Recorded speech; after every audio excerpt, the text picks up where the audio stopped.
안녕하세요. 한국부모교육연구소 소장 서유주입니다. 저는 여기 광주 온 지는 5년 수에 좀 약해서 문과생이어서요. 5년쯤 된 것 같습니다. 횟수로 5년, 6년쯤 된 것 같고요. 제 정체성은 서울 저 구석에 아주 작은 성도가 5명이었는데 코로나 때 두 분이 이제 천국으로 부름받으셔서 성도가 5명인데 2명 가셨나? 3명? 예, 지금 성도 2명, 3명쯤 오늘 주일도 아마 예배를 열심히 들으셨을 거예요. 아주 작은 개척교회 목사 딸입니다.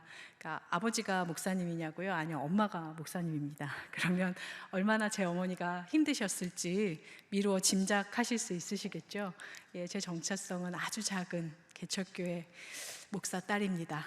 그리고 배우자가 직장을 옮겨 다니는 덕에 여기 광주까지 오게 돼서 이렇게 맛도 있고 멋도 있는 고장에서 좋은 연구소를 하면서 전국을 다니면서 부모님과 부부를 만나고 있습니다.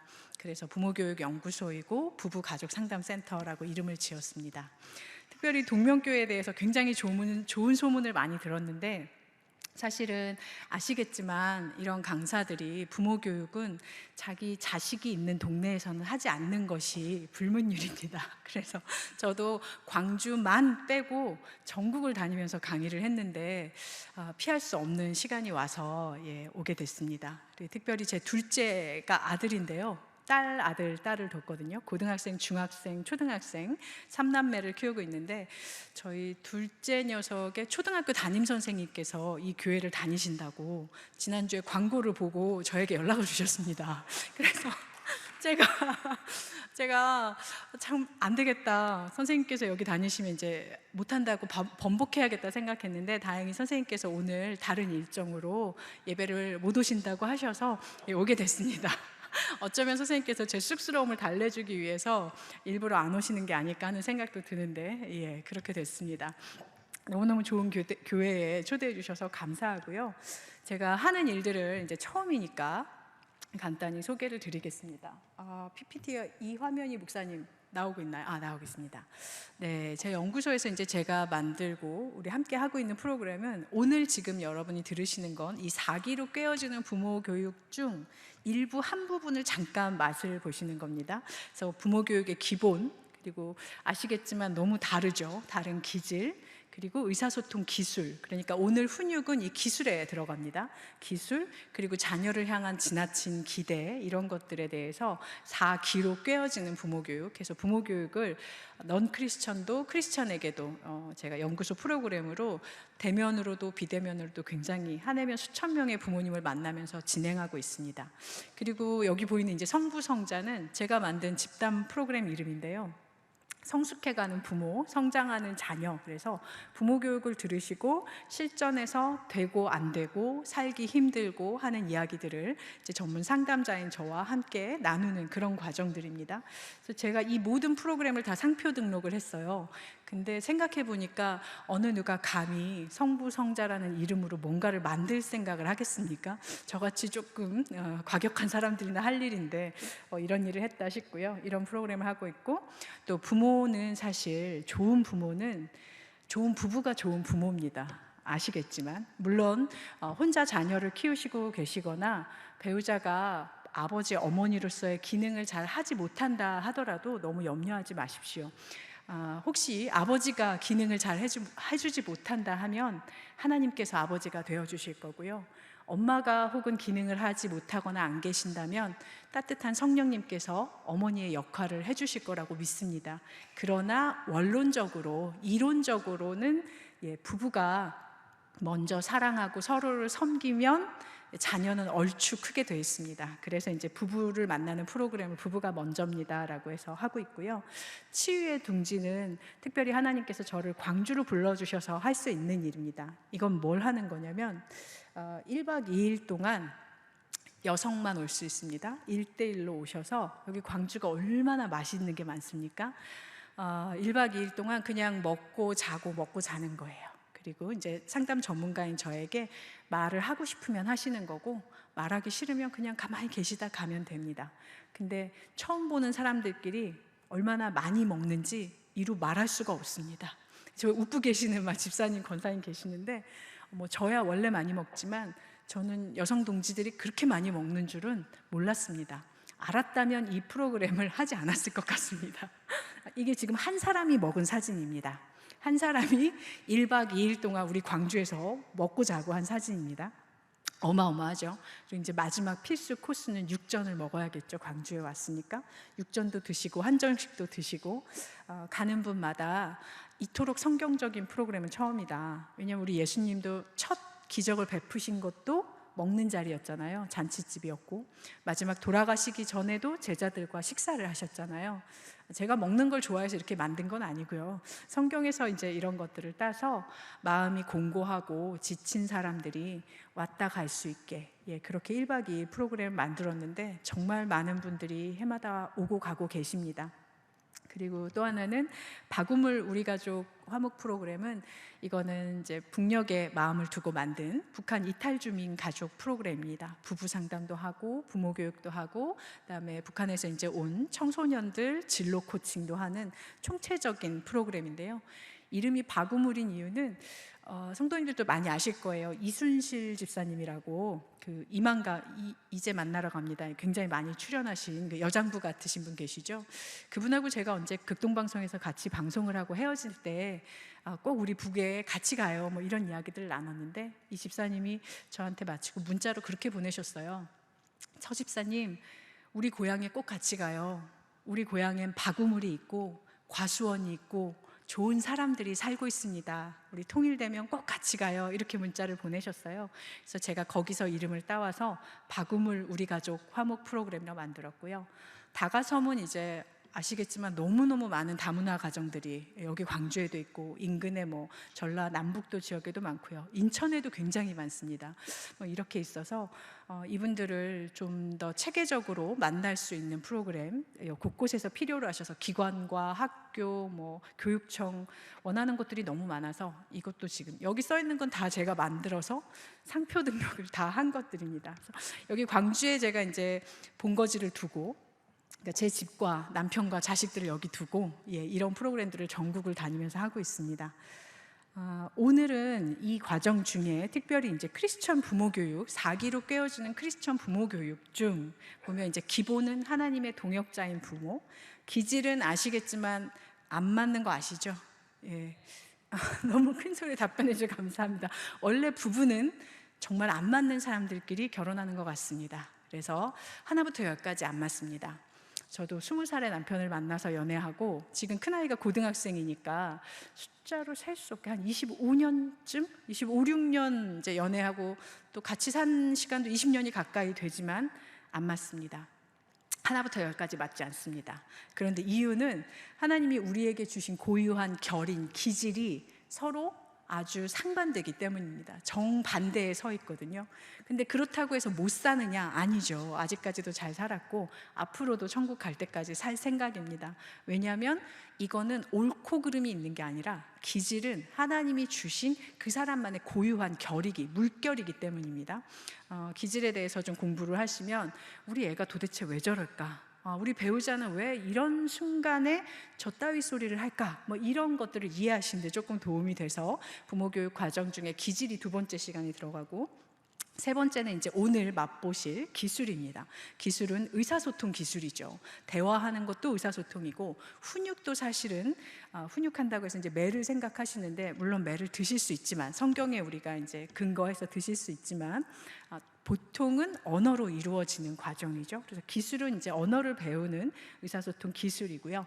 마지막 기대는 하나님 안에서 우리가 불안감은 낮추고 사랑과 축복을, 사실은 아까 목사님께서 제가 할 이런 강의 내용을 너무 많이 설교에서 다 이야기를 하셔서 순간 저렇게 내가 할 걸 다 하시면 어떡하나 뭐 이런 생각을 했었는데, 기술은 그 파트죠. 우리가 이 신앙을 잘 전수하는 것들, 내가 내 부모에게 받았던 것들 중에 좋은 것은 전수하고, 내가 부모에게 꼭 받고 싶었는데 못 받았던 것들은 주 안에서 깨닫게 해주시면 그것들을 배우고 익혀서 전달하는, 그러니까 불안감은 하나님께 드리고요, 사랑과 축복은 높여서 전수하는 이 과정이 이제 기대에 들어갑니다. 이런 프로그램들은 이제 보통 한국은, 동양은 부모 교육 프로그램이 없습니다. 모두 다 미국에서 가져온 것들입니다. 유럽과 미국, 주로 미국이죠. 제가 한 15년, 16년 전부터 제 아이 키우기가 너무 어려워서 국내에 들어와 있는 부모 교육은 다 공부하기 시작했습니다. 그리고 한참 하다 보니까 자존심이 좀 상하더라고요. 왜 우리 것은 없을까? 그 다음에 왜 우리 크리스천 것은 없을까라고 하는 중에 하나님 이 말씀을 주셔서 배우고 확신한 일에 거하라 하셔서 제가 이제 이 우리 것들을 정리해서 만들기 시작했습니다. 그리고 크리스천 부모 교육을 제일 먼저 이제 자격증 과정으로 오픈하고 많은 분들이 함께 배우고 공부하고 그 과정에서 자기를 발견하고 하나님이 부부로 맺어주신 이유, 나를 부모로 부른 이유 등을 깨달아가고 있습니다. 특별히 이제 훈육 과정에서 첫 번째 생각할 것은요, 자녀는 부모의 뒷모습을 보고 큰다는 겁니다. 그러니까 말로 우리가 여기 이제 보웬이라는 학자는 가족 치료의 대가인데요.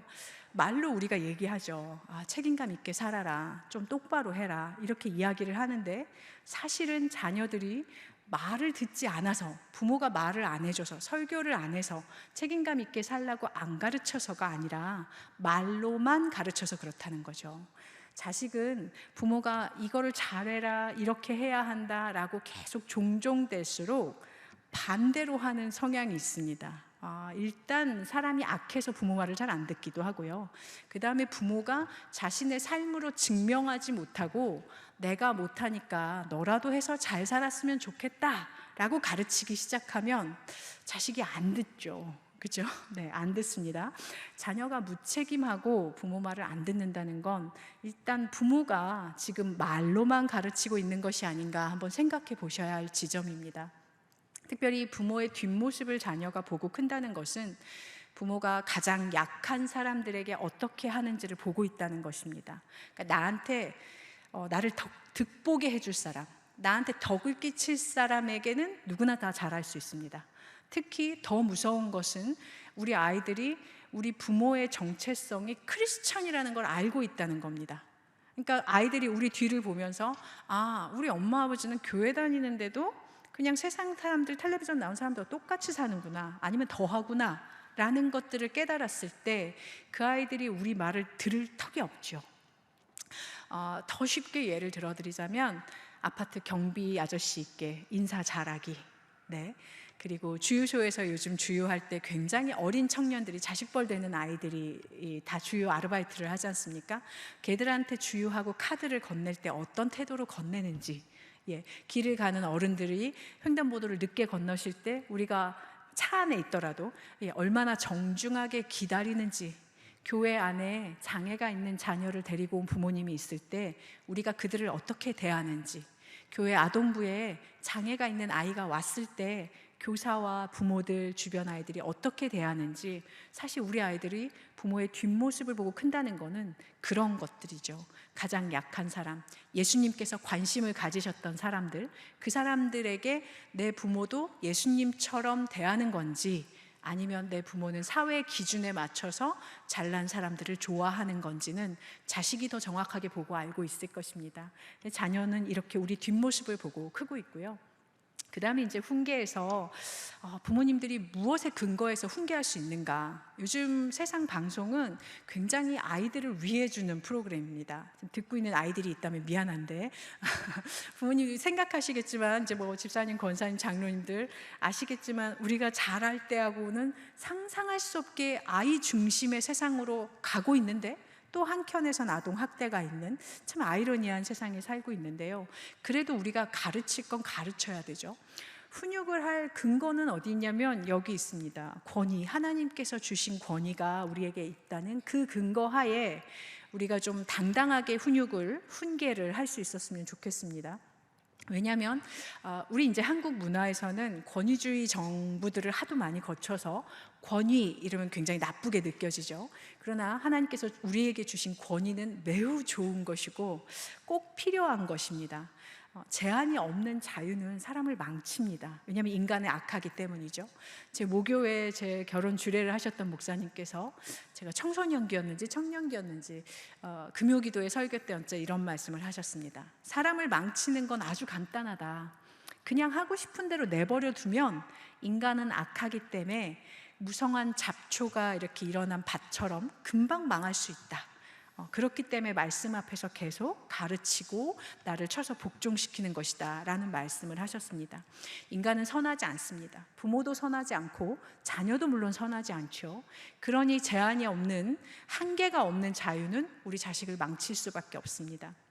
부모는 설령 지금 내가 돈도 없고 백도 없고 별로 많이 배우지도 않았고 뭐 나도 별로 훌륭하지 않은데 그럴 수 있죠. 그럴 수 있으나 하나님께서 이 자녀를 맡겨주셨을 때는 우리가 하나님이 주신 권위, 그것을 위임받은 부모로서 아이들을 반드시 가르치셔야 합니다.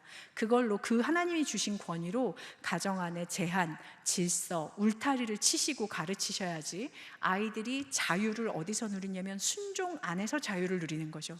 우리가 성경 말씀 안에서 순종하면서 하나님이 주신 자유를 누리는 것과 똑같습니다. 근데 부모님들이, 요즘 젊은 부모들이, 뭐 저도 이제 40대 중반이니까 젊은 부모지만 왜 아이들을 훈육하고 훈계하고 가르치지 않느냐, 그 불편함이 싫거든요. 가족 안에 흐르는 그 불편한 기분이 싫습니다. 왜냐하면 우리가 뭐라고 생각하냐면 가정은 화목해야 된다, 가족은 화목해야지 라고 생각하는 일종의 환상 같은 것에 사로잡혀서, 왜냐하면 훈육하려면 좀 분위기가 싸해지잖아요. 이리 와봐라, 앉아봐라, 잘 들어라, 이런 분위기가 너무 부담스러운 거죠. 그러나 불편함이 있더라도 그것을 감수하고 훈육하셔야 됩니다. 그리고 가족이 화목하다는 건 사실 환상입니다. 성경 속의 가족을 보세요. 도무지 이거는 무슨 우리 일상에서도 하지 않을 짓들이 막 일어나는 정말 이상한 곳이지 않습니까? 그래서 저를 가르치셨던 제 교수님은 가족은 사실 세렝게티 같은 곳이다, 초원같이 막 사자가 얼룩말 뜯어먹고 뭐 이런 곳이지, 가족이 화목해야 된다는 환상을 가지고 애들한테 끌려다니기 시작하면 가르칠 것이 없다, 이런 말씀을 하셨던 생각이 납니다. 그리고 또 하나 오해하시는 게, 훈육한다 하면 벌 준다, 때린다 이런 기분이 드시니까 훈육을 안 하고 그랬구나, 이 방송에 나오는 그 아시죠? 구나, 그랬구나, 이거를 해야 된다고 생각하시는데 그렇지 않습니다. 훈육은 잘못한 말과 행동을 고쳐서 가르치는 것입니다. 바르게 훈련하는 겁니다. 바르게 훈련한다고 하면 우리 기독교인들하고는 잘 맞죠. 우리가 말씀 안에서 계속 훈련을 받고 있지 않습니까? 자녀들도 똑같습니다. 우리가 말씀 안에서, 말씀에 비춰서 끊임없이 자녀를 훈육하고 가르치고 훈련시키는 겁니다. 그리고 자녀들은 뭘 해야 하냐면 그 상황에서 순종하는 겁니다. 부모가 하나님께 받은 권위로 자녀를 말씀에 비추어서 가르칠 때 자식은 순종하는 거죠. 순종이란 이 성품학교의 정의인데 너무 정확하고 따뜻해서 제가 사용하고 있습니다. 나를 보호하고 있는 사람들의 지시에 좋은 태도로 즉시 따르는 겁니다. 네, 그러니까 우리 교회 오래 다녀보면 알잖아요. 순종에는 뭐 99%가 없다, 뭐 이런 거 많이 설교 때 말씀하시잖아요. 그렇습니다. 좋은 태도로 즉시 순종하는 것입니다. 근데 이거를 말씀에서 이미 하나님께서 다 알고 계셨던 것 같아요. 다 아시고, 뒷부분에 보면 이들을 가르칠 때 주 안에서 너희 부모에게 순종해라, 그리고 이 계명을 지키면 너가 잘되고 장수한다고까지 약속을 해주셨습니다. 그리고 뭐라고 하셨냐면 어려서 가르쳐 지키라고, 그렇게 말씀해 주셨죠.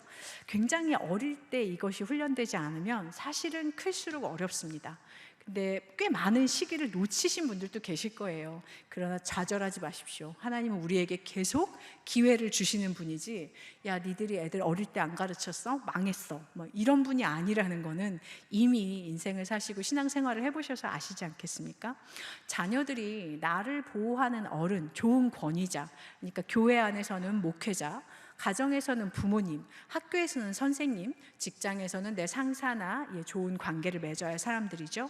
그 내 권위자의 현명한 지시에 즉시 따르는 것은 본인에게 득이 된다는 것을, 그게 사회생활의 시작인 것을 가정에서부터 훈련시켜서 가르치셔야 합니다. 근데 이제 물론 조건이 있죠. 권위자가 굉장히 건강하고 현명해야 한다는 거죠. 그러니까 정상적인 우리 교단, 건강한 교단 안에 건강한 목회자, 가정에서는 기도하는 부모님, 뭐 이런 거죠. 사회에 나갔을 때도 뭐 사이코패스 같은 그런 상사 말고 그래도 잘해보려고 하는 상사들, 그런 기준이 물론 붙지만 아이들에게 끊임없이 우리를 가르치고 우리를 보호하는 권위자에게 즉시 기분 좋게 네 라고 하는 훈련은 집에서부터 끊임없이 어려서부터 시키셔야 됩니다. 그런데 수천 명의 부모님을 만나면 뭐라고 하시냐면, 애한테 내 소리를 한번 듣기가 어렵다, 어떻게 저렇게 말을 안 듣냐 이러시는데, 일단은 인간은 악해서 잘 순종을 안 합니다. 멀리 보실 것도 없고 본인을 보시면 제일 잘 아시잖아요. 일단 나부터 순종하기가 굉장히 어렵고요. 그 다음에 아이들이 내 소리를 들어보지 않았는데 어디 가서 네라고 말하기 무척 어렵습니다. 그래서 항상 네라고 가정 안에서 대답하는 분위기를 만드셔야 되는데, 무슨 우리가 어른인데 그럴 일이 있습니까 하시는데, 부부간에 먼저 하시는 겁니다. 꼭 네 해야 네가 아니고요. 부부간에 예를 들면 이런 거죠. 아내가 무슨 말을 하는데 남편이 네가 뭘 아냐, 피곤해 죽겠다, 나중에 얘기해. 이건 네가 아닌 거죠. 아내가 뭐라고 얘기했을 때 그래 여보, 설령 잘 못 알아들으시더라도 응 하고 시작하시는 게 자녀가 볼 때는 부모가 네 하고 있는 모습인 겁니다. 아내분들도 마찬가지죠. 남편이 하루 종일 너무너무 둘 다 서로 맞벌이를 했든 아내가 육아를 하느라 피곤해 죽겠는데 와서 또 자기 얘기를 합니다. 그러면 이제 아내들이 뭐라고 말하냐면, 그만해라, 그게 말이라고 생각하냐, 뭐 이런 식으로 얘기를 하죠. 너무 리얼하죠. 이렇게 얘기를 하는데 아이들이 들을 땐 지금 어머니가 아버지에게 네라고 답하지 않는 것으로 보이는 겁니다. 우리가 들을 땐 남편의 그 얘기가 너무 이상해도 진짜 여보 하고 이야기를 시작하는 겁니다. 그리고 자녀도 똑같죠. 이거 사주세요, 뭐 이거 해주세요, 엄마 이거 싫어요, 뭐라고 했을 때 시끄러워, 공부나 잘해, 뭐 이런 얘기가 아니라 그래, 너 그렇게 생각하는구나, 그게 갖고 싶구나 라고 일단 지금 제가 제스처로 일단 고개를 끄덕였지 않습니까? 우리가 들을 때 아이들의 이야기는 일단 다 이상해요. 그렇지 않습니까? 일단 다 철없는 소리지 무슨 걔들이 엄청난 나라를 걱정하거나 지방 경제를 일으키는 그런 말을 하지 않습니다. 그러나 철없고 어처구니 없는 이야기를 하더라도 라고 일단 끄덕이는 그 강아지 인형 아시죠? 이것처럼 이렇게 끄덕이면서 반응을 보이시는 거예요. 그래야 아이들이 니들 왜 이렇게 즐겁게 웃니? 아이들이 일단 그렇구나, 내가 수용되고 있구나, 내 말을 듣고 계시는구나 하는 예스의 경험을 하는 겁니다. 자녀가 예스의 경험을 많이 할수록 부모가 했던 말에 예스라고 답할 확률이 높아집니다. 그 다음에 이제 이거는 부모 교육에 있어서 굉장히 중요한 기술인데요. 아이들을 훈육할 순간과 자녀와 대화할 순간이 있는데요. 이거 분리하는 방법을 배운 적이 없습니다. 그냥 오늘 가르쳐 드릴게요.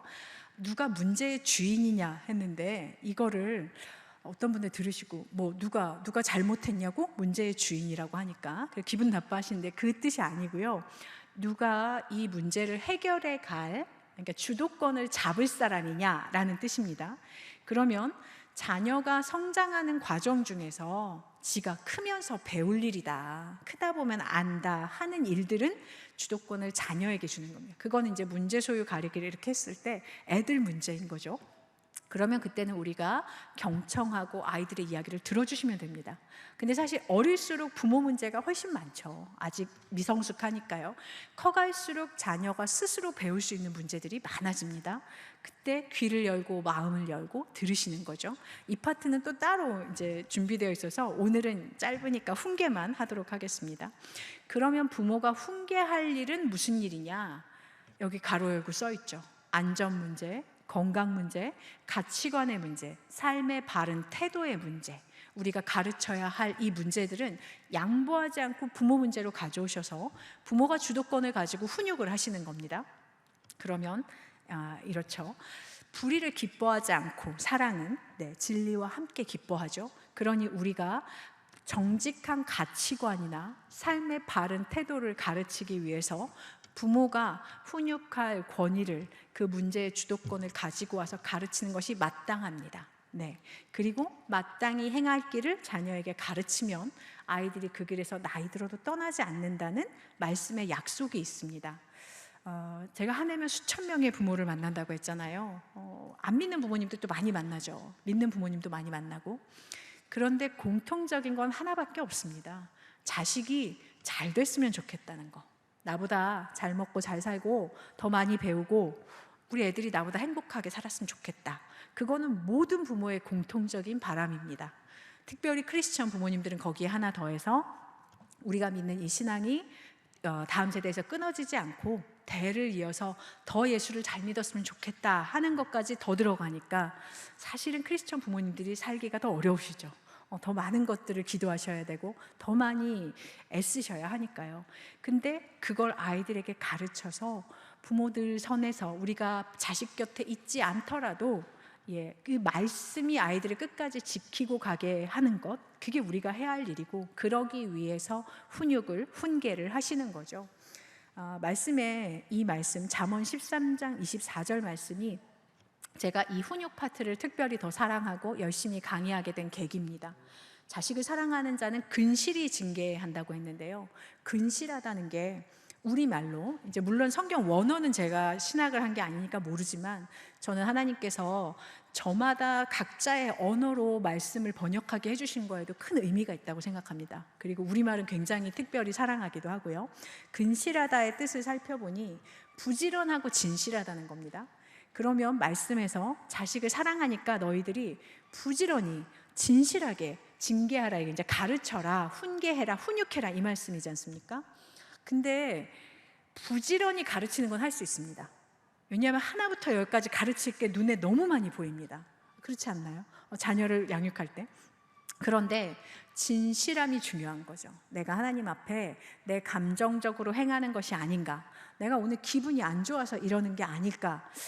부모가 그렇게 완벽한 존재가 아니잖아요. 부모도 미성숙하고 연약한 존재입니다. 악하고 약한 존재이기 때문에 하나님께 늘 기도할 수밖에 없죠.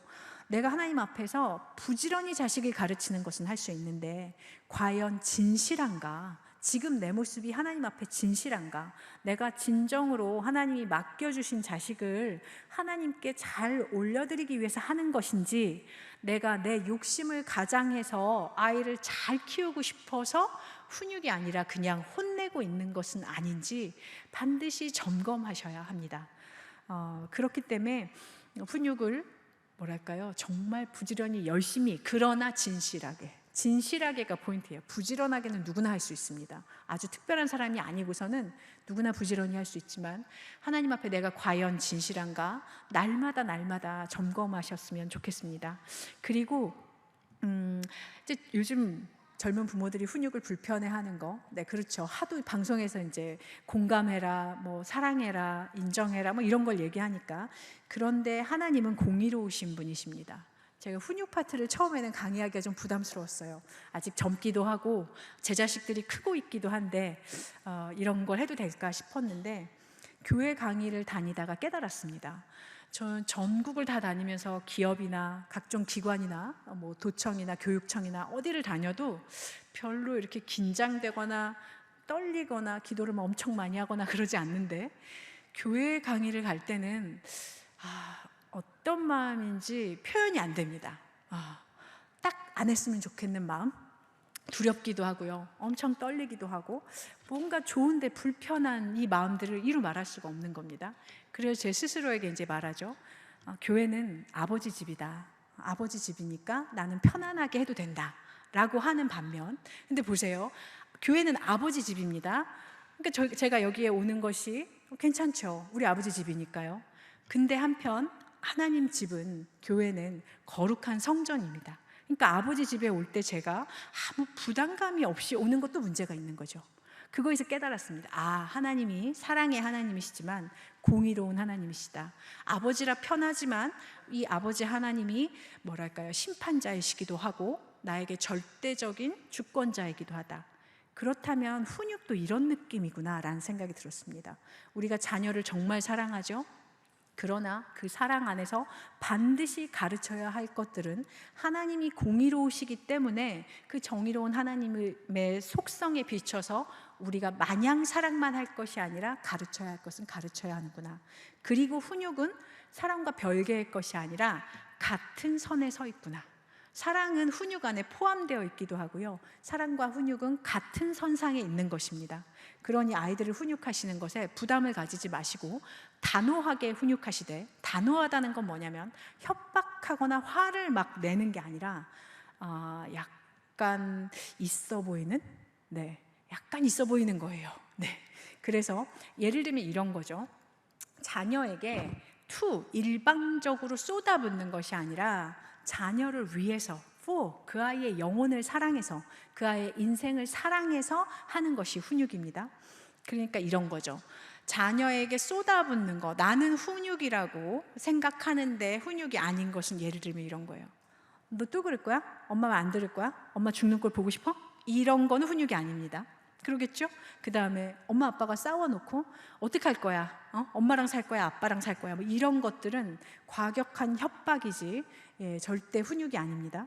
자녀는 아무리 청소년으로 컸고 뭐 부모님 나 몰라라 하고 사춘기라고 해도 아이들은 생존이 우리에게 달려 있습니다. 우리는 자녀의 생존을 책임지고 있는 사람들입니다. 그러니 아이들에게 일방적으로 쏟아붓는 것은 훈육이 아니라 협박입니다. 정말 아이들은 불안하고 무서워합니다. 아이를 위해서 그 영혼을 사랑해서 하고 있는 훈육인지, 아까 말씀드린 대로 진실한지 계속해서 점검하셔야 됩니다. 성경의 자녀 교육에 실패한 아버지들이 많이 등장합니다. 엘리 제사장도 그랬고요, 다윗도 그렇습니다. 물론 하나님 마음에 합한 자라고 하지만 부모 교육을 하는 제 입장에서는 사실 굉장히 실패한 아버지로 보였습니다. 왜냐하면 암논이 옳지 못한 일을 행했을 때 성경에 치리했다, 가르쳤다, 아버지가 징벌했다라는 이야기가 없습니다. 그리고 압살롬이 그 일이 불편했고 불쾌했고 반란을 일으켰죠. 그 아들도 잃었고요. 엘리 제사장은 아예 성경에 이렇게 적혀 있습니다. 아들들이 저주를 자청했는데 금하지 않았다. 그러니까 안 가르쳤다 이 얘기인 거죠. 아들들이 잘못해서 가르쳤는데도 지들이 악해서 그릇 같다라고 했다면 모를까. 근데 여기는 금하지 않았다라는 건 이 아버지가 자기가 제사장임에도 불구하고 가르치지 않았다라는 말이죠. 그러니 우리가 하나님께 자식을 위임받은 사람으로서 단호한 태도로, 사랑의 마음으로, 안타까워하는 마음으로 하나님이 주신 권위로 자녀를 끊임없이 가르치셔야 합니다. 훈육을 이렇게 하시는 겁니다. 1단계. 훈육은 이렇게 1, 2로 나눠져 있는데 1은 이제 정말 기술입니다. 구체적으로 명확하게 말하는 겁니다. 아주 정확한 정보만 전달하는 거죠. 예를 들면 청소를 안 해서 방이 더럽습니다. 이게 뭐 별거 아닌 것 같은데 이걸로 엄청나게 싸웁니다. 이것 때문에 부모님하고 자식 간의 사이가 엄청 멀어지고 있거든요. 자, 그 상황에서 정보만, 행동 지시만 명확하게 하시는 겁니다. 방문이 안 열린다. 애들이 막 뭐 쌓아놓은 방문이 안 열립니다. 저희 집만 그런가요? 네, 저희 집만 그런 걸로 하고, 방문이 안 열리거나 물건을 찾을 수가 없습니다. 자, 그럼 그 얘기만 하시는 거예요. 관찰한 그대로 정보만. 방문이 안 열린다. 물건이 너무 많이 쌓여 있어서 지우개를 찾을 수 없다. 라든가 지나갈 수가 없다. 거기만 말씀하셔야지. 감정과 판단을 섞는 건 그냥 해보신 그런 거예요. 이게 집이냐? 그러고 잠이 오냐? 뭐 이러거나, 아니면 애가 늦게 왔어요. 약속 시간보다 늦게 왔으면, 근데 8시에 들어오기로 했는데 지금 9시야 까지만 말씀하시면 되는데 지금 몇 시야? 지금이 8시야? 제정신이야? 근데 누구랑 노냐? 그러니까 공부를 못하지. 뭐 여러 가지 내 감정과 판단이 앞서가고 있죠. 부모님의 마음을 전달하실 때는 네가 그렇게 행동해서 나는 걱정된다, 나는 화가 난다 라고 말씀을 하셔야지. 근데 익숙하지 않죠. 한국 사람들이 언제 네가 그러니까 내가 화가 난다 이런 표현을 써본 적이 없잖아요. 보통 그냥 네가 그따위라서 오늘 진짜 날 잡았다 뭐 이런 분위기로 말씀을 하시지 않습니까? 그거는 명확하게 말하면 훈육은 아닙니다. 그냥 그날 날 잡은 거죠. 그냥 그날 한바탕 하는 거지 그건 훈육이 아닙니다. 그런데 그 일은 계속해서 일어납니다. 그죠? 우리가 미리 약속한 규칙들이 있다면, 아까 제가 안전 문제, 건강 문제, 가치관의 문제, 삶의 바른 태도의 문제는 부모가 가르칠 일이라고 했죠. 그러면 뭐 안전 이런 건 이루 말할 수가 없습니다. 뭐 오토바이 타지 말아라, 그죠? 청소년기 아이들 오토바이 타지 말아라, 몸을 찍어서 보내는 거 하지 말아라.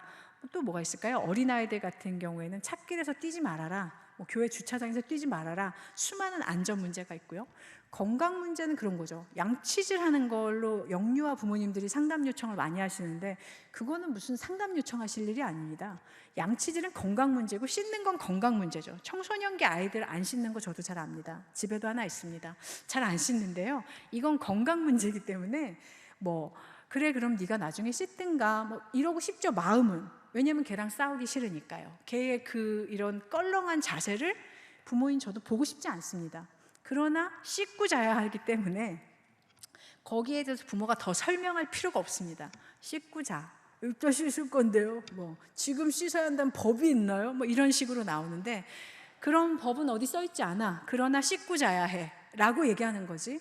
이런 껄렁한 태도에 끌려 들어가시면 아까 말씀드린 권위가 뚝뚝뚝뚝 떨어지는 겁니다. 하나님이 우리에게 건강하게 잘 키워서 너하고 걔하고 잘 작별하고 너도 내 자식, 걔도 내 자식으로 잘 살자라고 자식을 맡겨주셨는데 걔한테 끌려다니면서 안 가르치고 적당히 넘어가 주시는 게 별로 기분 좋은 일도 아니고 하나님 보시기에 바람직한 일도 아닙니다. 그 다음에 다시 기회를 주셔야 합니다. 하나님이 우리한테 기회를 주셨듯 우리도 끊임없이 자식에게 다시 기회를 주는 겁니다. 물론 어제도 잘 안 씻었고 오늘도 지금 들어가면 씻기 싫다고 할 것입니다. 그러나 또 씻으라고 말하고 또 씻으라고 말하고 그러다가 어느 날 기분 좋게 내를 하는 날은 반드시 칭찬을 하는 거죠.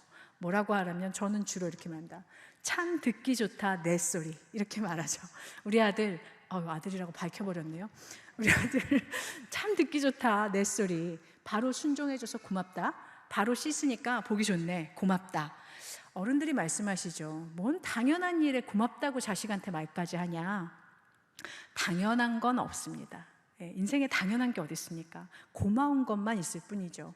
지금 여기 살고 뭐 동명교회 출석하고 뭐 이런 저녁 시간에 이런 거 듣고 뭐 당연한 일들이지 아무것도 당연하지 않은 거 아시지 않습니까? 이 모든 것은 참 감사한 일입니다.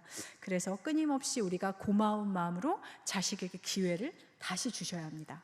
두 번째는 훈육은 이렇게 하시는 건데요. 첫 번째는 지금 연령이 어린 아이들, 취약전 연령의 아이들, 미취학 아동을 키우신다면 지금이 기회입니다. 이때 권위에 순종하는 훈련을 열심히 시키시는 겁니다. 질서를 따르고 안전한 사람들에게 바로바로 순종하는 건강한 권위에 바른 자세로 순종하는 것을 이 시기에는 스펀지처럼 배울 수 있습니다. 그러나 이 시기를 놓쳤다고 해서 너무 애석해하지 마십시오. 아동기가 또 있죠. 아동기 학년기 아이들에게는 이제 조금 더 컸으니까 구체적으로 훈육하기 시작합니다. 아이들이 부모의 언행을 정말 더 열심히 보고 배우는 시기죠. 우리가 모델이 되어서 참 두렵고 감사한 마음으로 우리에게 자식을 하나님이 맡겨주셨다는 건 진짜 엄청난 영광입니다. 제가 셋째 아이를 첫째, 둘째와 조금 터울이 지게 임신을 했습니다. 이미 위에 딸 아들이 있는데 막내딸을 또 임신하니까 굉장히 심란하더라고요. 그때 하나님께 기도했습니다. 하나님 제가 자녀를 낳고 기르는 것에 기쁨이 있기를 원합니다. 기도했고 그때 제 머리를 스치고 갔던 게 성경 속 인물들을 보시면 아시겠지만 다 좀 이상합니다. 제가 신학을 안 해서 그런지 모르겠지만 제가 볼 때는 아브라함도 좀 이상했고 다윗도 많이 이상하고 바울 선생은 결혼도 혼자 안 하시고 여러 가지 다들 이상한 겁니다. 우리도 안 할 짓을 막 하고 다닙니다. 그런데 하나님이 그 사람들을 다 불러다 쓰셨습니다. 그때 제 머릿속에 스친 것이 이거구나. 하나님은 인간 눈에 좀 이상한데 한 가지 마음에 드시면 그 사람을 쓰는구나 라는 깨달음을 얻었습니다. 그렇다면 하나님이 당신 자식을 셋이나 저한테 맡겨주신다는 것은 저는 제 자신이 좀 미심쩍지만 하나님 보시기엔 저도 아직 못 찾았지만 하나님 보시기에 하나는 마음에 드시니까 그러니까 자식을 하나둘도 아니고 셋씩이나 저랑 아무 상의 없이 이렇게 맡겨주시는구나 하는 그런 깨달음이 왔습니다. 그러니 부모가 됐다는 건 엄청나게 기쁘고 특별한 특권입니다. 그리고 아이들이 우리 뒤를 보면서 계속해서 뒤를 밟아서 크고 있으니까 이때 부모님이 애들한테 뭘 잘해주려고 하시는 게 아니라 내 삶을 아주 하나님 앞에서 열심히 치열하게 살아내셔야 하는 겁니다. 1단계에서 아이들이 순종하는 훈련이 잘 되어 있다면 조금 수월할 수 있습니다. 그러나 이 시기에도 아동기 시기에도 조금 말이 더 통하니까 아주 구체적으로 제가 보여드렸던 그 예처럼요 정보 전달만 그러니까 예를 들면 책상 치워 너무 더러워가 아니라 연필은 필통에 넣고 흔한 남매 책은 맨 아래 칸에, 책장 막 밑에다가 꽂아. 교과서는 책장 맨 위에다 꽂아. 이게 훈육인 겁니다. 이게 가르치는 겁니다. 그 정신없어서 그거는 공부하겠냐? 이건 훈육이 아닌 거죠. 똑바로 치워. 제대로 해. 엄마 말 안 들을 거야? 이거는 훈육이 아니고요. 똑바로 해. 잘해라. 제대로 해. 이 말은 내 비위를 잘 맞춰라, 이 뜻입니다. 그죠? 똑바로 뭔지를 가르쳐 주셔야죠. 책을 어디다 꽂아라, 필통을 어디다가 치워라, 부모가 말을 하면 네 라고 들어라 라고 어처구니가 없으시겠지만 하나하나 정확하게 명확하게 가르쳐 주시는 그런 식입니다. 청소년기 부모님들, 네, 아직 끝난 게 아닙니다. 보통 세상 교육에서는, 제가 수없이 공부를 해봤다고 하지 않았습니까? 세상 교육에서는 이 시기에는 냅둬라 라는 게 굉장히 지배적입니다. 이 시기에는 뭐 행동을 고치기가 어렵다, 뭐 이렇게 많이 써 있는데, 말씀 안에서는 그렇지 않습니다. 따라다니면서 가르칠 수는 없지만, 그렇지만 하나님 안에서 우리가 기도로 얘를 기다릴 수 있고요, 부모님이 인내하실 수 있고요, 이 시기에 아이에게 끊임없이 질문하실 수 있습니다. 물론 적당히 하셔야 됩니다. 저희 첫째와 둘째가 늘 그렇게 얘기합니다. 잠깐 틈을 주면 너무 많은 질문을 한다. 한 번에 하나씩만 물어보셔라. 뭐 이렇게 얘기를 하는데, 그렇습니다. 아이가 기회를 줄 때, 우리에게 초청장을 내밀 때, 그 초청장이 뭐냐면 내 세계로 넘어오세요 하는 초청장을 주는데, 그 초청장이 우리가 생각하는 기분 좋은 초청장은 아닙니다. 보통 유튜브나 무슨 가수 콘서트 뭐 이런 거를 초청장으로 들고 옵니다. 엄마 이거 봐요, 아버지 이거 봐요 하면 이제 우리는 아휴 뭐 이런 한숨이 나오지만, 그게 아이가 우리에게 일로 건너오실래요? 내 세계로 와서 얘기하실래요? 하는 초청장이기 때문에, 이때 초청장이 왔을 때, 아 그래, 내가 이런 걸 좋아하니, 이거에 대해서 넌 어떻게 생각하니, 뭐 이런, 그 다음에 이렇게 하면 넌 어떻게 될 것 같니 하는 질문들을 하시는 시기입니다. 이 시기에 아이들에게 올바른 방향을 잡아주고 응원하면서 얼마든지 훈육하실 수 있습니다. 그리고 어린 시절에 몰라서 놓쳤다 하더라도, 저는 청소년기는 하나님이 부모에게 주신 기회라고 생각합니다. 살기가 힘들어서, 혹은 아이들이 어렸을 때, 요즘은 젊은 어머니들이 산후 우울증에 굉장히 많이 시달리시는데, 내가 우울증으로 혹은 몰라서 내 부모에게 받은 것이 없어서, 전달해 줄 것이 없어서 그 시기를 놓쳤다면, 이 청소년기를 놓치지 않고 하나님께 지혜를 구하시고, 특별히 청소년기 부모를 위한 책자나 부모 교육이 굉장히 잘 되어 있습니다. 아직 끝나지 않았습니다. 이 시기에 아이들과 관계를 회복하고 청년으로 내보내실 수 있는 절호의 기회입니다. 이때를 놓치지 않고 하나님께 지혜를 구하시고 열심히 공부하셔서 회복하실 수 있기를 바랍니다. 마지막은 이제 부모하고 자식이 떠나가는 단계죠. 독립으로 가죠. 우리는 떠나보내고 자식들은 가는 단계입니다. 그동안에 우리의 양육을 점검할 수 있는 시기죠. 우리의 전 인생을 통해서 하나님께서 끊임없이 우리에게 좋은 것들을 제공해 주십니다.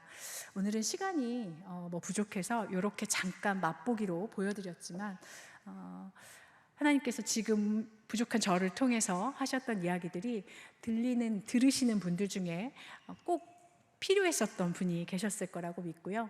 특별히 젊은 부모님들께서 들었던 것을 전부 다 기억해서 뭘 하시려고 애쓰지 마시고, 어떠한 책이든 부모 교육이든 강의든 책이든 읽고 들으셨을 때 거기에 와닿았던 딱 한 가지만 붙잡고 한 달 연습한다 생각하시고 실천해 보시면 다음 달에 조금 더 성장해 있는, 성숙해 있는 자신을 발견하실 수 있을 겁니다. 또 좋은 기회가 있어서 제가 가지고 있는 프로그램들로 성도님과 함께 나누고 기도할 수 있었으면 좋겠습니다.